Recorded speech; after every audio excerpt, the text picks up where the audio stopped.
जय हिंद दोस्तों, UK triple S C की तरफ से बम्फार भर्ती निकाली गई हैं। आप नोटिफिकेशन आ चुका है, आप देख सकते हैं।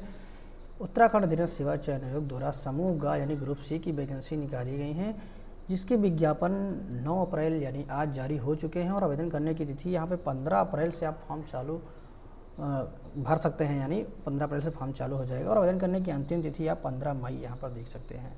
संशोधन आप 18 मई से लेकर के 20 मई तक कर सकते हैं। और इसकी जो लिखित परीक्षा है वो 27 जुलाई 2025 है। अच्छी बात है, यहाँ पर एग्ज़ाम डेट भी शो की गई है। ठीक है, यहाँ पर अब आप देख सकते हैं बहुत तरह की वैकेंसी दी गई हैं, जैसे कि सहायक समीक्षा अधिकारी, वैयक्तिक सहायक, सहायक अधीक्षक, राजस्व उप निरीक्षक जिसको पटवारी बोलते हैं, लेखपाल की वैकेंसी है, ग्राम विकास अधिकारी की वैकेंसी है, इसके अलावा ग्राम पंचायत विकास अधिकारी की वैकेंसी है, उसके बाद स्वागती है, सहायक स्वागती है। इस तरह की टोटल यहाँ पर मिलाया जाए तो 416 वैकेंसी है।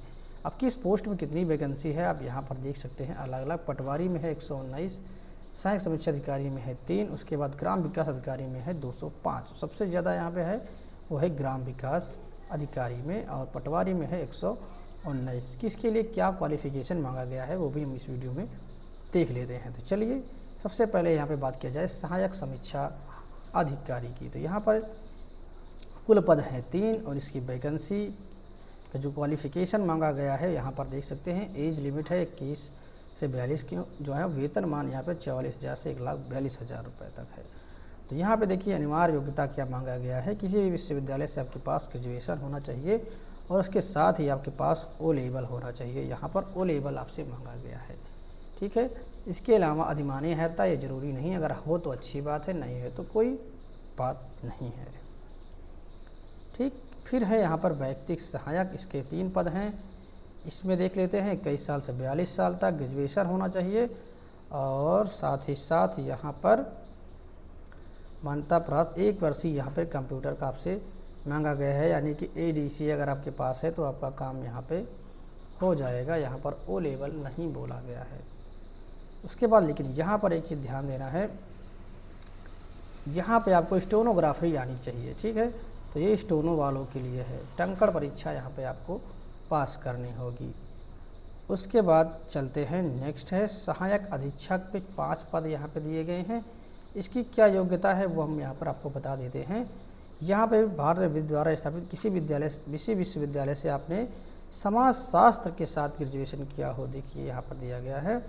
और इसके अलावा किसी सरकारी संगठन या मान्यता प्राप्त स्वैच्छिक संगठन में प्रशासनिक कार्य का 1 वर्ष का आपके पास अनुभव होना चाहिए, तभी आप इसके लिए अप्लाई कर सकते हैं। उसके बाद है पटवारी, राजस्व उप निरीक्षक पटवारी के 119 पद हैं। इसके लिए क्या योग्यता है वो आपको हम यहाँ पर दिखाते हैं।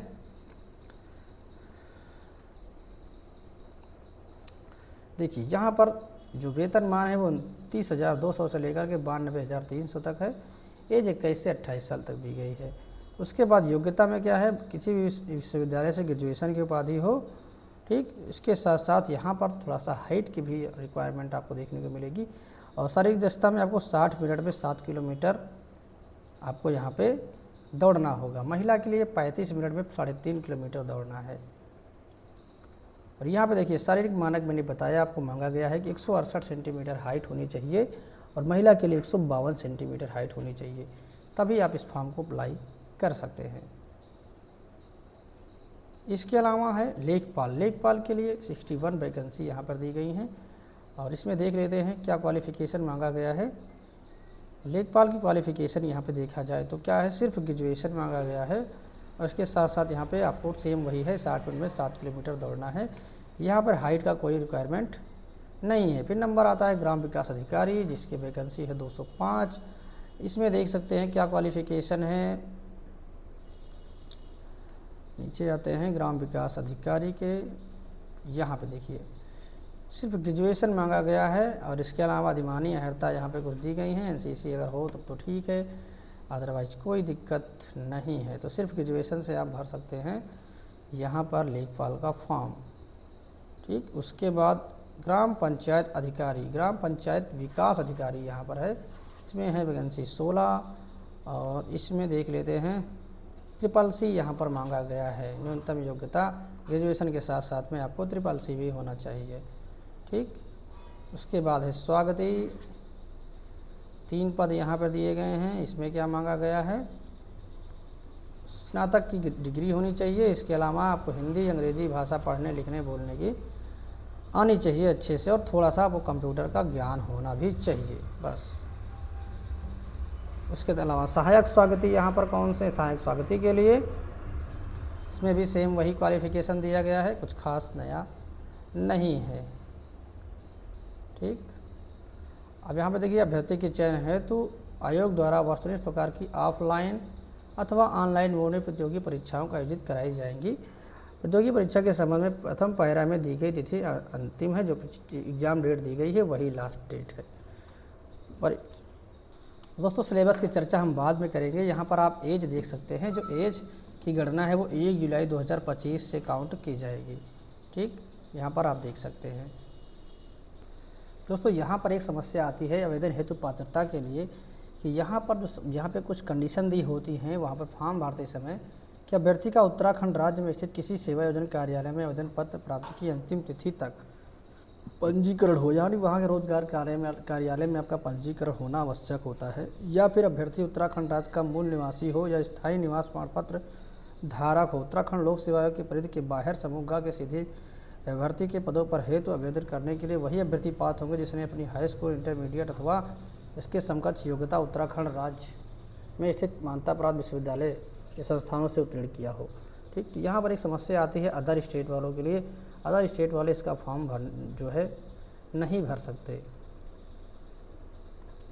या फिर अगर वो भरेंगे तो बहुत सारी यहाँ पे कंडीशन दी गई हैं। आपको अपने राज्य से एनओसी देना होगा, इस तरह की बहुत सारी चीज़ें लिखी गई हैं। ठीक है, वो सब पालन करना पड़ता है, तभी आप फॉर्म को भर सकते हैं। बाकी फॉर्म चालू होगा तो हम आपको पंजीकरण करके दिखाएंगे किस तरह से फॉर्म भरा जाता है। अदर राज्य वाले भर पाएंगे कि नहीं भर पाएंगे वो हम अगले वीडियो में देखेंगे। फिलहाल इससे पहले जो वैकेंसी आती है तो मैंने कोशिश की कई बार फॉर्म अप्लाई करने की, लेकिन वहाँ पे इतनी सारी कंडीशन है कि उसको अदर स्टेट वाले फॉलो नहीं कर पाते। इस वजह से फॉर्म अदर राज्य वाले उत्तराखंड राज्य में नहीं भर पाते, बाकी अदर राज्य में भर सकते हैं, लेकिन इसमें बहुत दिक्कत होती है। तो मिलते हैं इस वीडियो में। अगर कोई भी डाउट है तो कमेंट बॉक्स में कमेंट करके पूछ सकते हैं, और अगर आपको वीडियो अच्छा लगा तो लाइक करिए, चैनल पर नए सब्सक्राइब नहीं किया तो कर लीजिए। तब तक के लिए बाय, कैसे हैं, वंदे मातरम। और दोस्तों यहाँ पर एक चीज़ और थोड़ा सा क्लियर कर देते हैं, जो कैंडिडेट EWS के हैं उनके लिए जो सर्टिफिकेट है वो 1 अप्रैल 2025 से 15 मई 2025 इसके बीच का जारी होगा, तभी वो मान्य होगा, अदरवाइज़ नहीं मान्य होगा।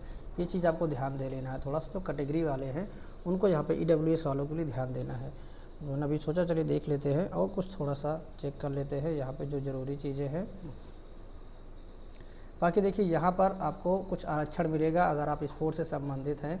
कोई भी गेम अगर आप खेलते हैं तो आपको यहाँ पे देखिए 4% जो है क्षैतिज आरक्षण इस पे दिया जाएगा। इसके अलावा ये चरण दिए गए हैं। फॉर्म भरने के पहले रजिस्ट्रेशन करेंगे, फिर कुछ education qualification, photo signature, payment करेंगे और प्रिंट आउट आप लास्ट में निकाल लेंगे। ठीक है, इतना ही स्टेप यहाँ पे दिया गया है। ये फ़ोटो से संबंधित है, वो जब फॉर्म भरेंगे तो सब देखेंगे।